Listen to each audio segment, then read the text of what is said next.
முதல் முறையாக பார்த்த பார்வையற்ற மனிதன். ஒரு மனிதன் சாலையோரத்தில் அமர்ந்திருந்தான். பிறவியிலிருந்தே பார்வையற்றவன். அவன் ஒருபோதும் ஒளியைக் கண்டதில்லை. ஒருபோதும் முகங்களைக் கண்டதில்லை. இருளை மட்டுமே கண்டான். தினமும் மக்கள் அவனை கடந்து சென்றனர். சிலர் உதவினர். பெரும்பாலானோர் அவனை கண்டு கொள்ளவில்லை. ஒரு நாள் எல்லாம் மாறிவிட்டது. இயேசு கிறிஸ்து அவனை கண்டார். அவன் அருகில் சென்றார். இயேசு சேற்றை உண்டாக்கி அதை அவன் கண்களில் பூசினார். போய்க் சீலோவாம் குளத்தில் கழுவு என்றார். இன்னும் பார்வையற்றவனாக இருந்த அந்த மனிதன் கீழ்ப்படிந்தான். படிப்படியாக அவன் தண்ணீரை நோக்கி நடந்தான். அவன் தன் கண்களை கழுவினான். ஒலி. முதல் முறையாக மனிதர்களை பார்த்தான். அவனால் பார்க்க முடிந்தது. நான் பார்வையற்றவனாக இருந்தேன், இப்போது பார்க்கிறேன் என்று மகிழ்ச்சியில் ஆர்ப்பரித்தான்.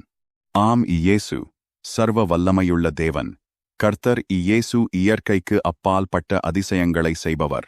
கர்த்தர் இயேசுவை விசுவாசியுங்கள், உங்கள் வாழ்க்கையும் மாறும். கர்த்தர் இயேசு உங்கள் வாழ்க்கையிலும் இயற்கைக்கு அப்பால் பட்ட அதிசயங்களை செய்வார்.